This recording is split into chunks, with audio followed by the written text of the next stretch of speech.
Saudi അറേബ്യയുടെ വിദേശ കരുതൽ ശേഖരത്തിൽ വൻ വർധനവ്.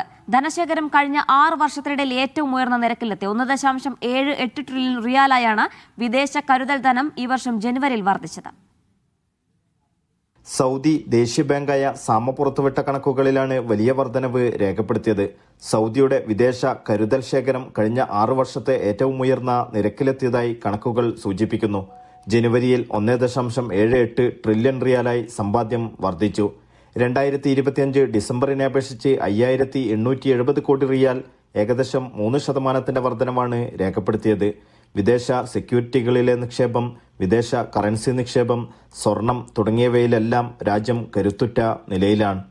മുൻവർഷത്തെ അപേക്ഷിച്ച് മൊത്തം വിദേശാസ്തിയിൽ 1558 കോടി റിയാലിന്റെ വർധനവ് ഉണ്ടായതായും റിപ്പോർട്ട് വ്യക്തമാക്കുന്നു. വിദേശ കറൻസി ശേഖരമാണ് സൗദി ആസ്തിയുടെ 95%. ജനുവരിയിൽ ഇത് 1.69 ട്രില്യൺ റിയാലായി ഉയർന്നു. IMFലെ SDRകളിൽ 5% വളർച്ചയും ഇക്കാലയളവിൽ ഉണ്ടായി. അതേസമയം രാജ്യത്തിന്റെ സ്വർണശേഖരം മാറ്റമില്ലാതെ 1.62 ബില്യൺ റിയാലായി തുടരുകയാണ്. Naushad റിക്കൂർ, media 1, Dammam.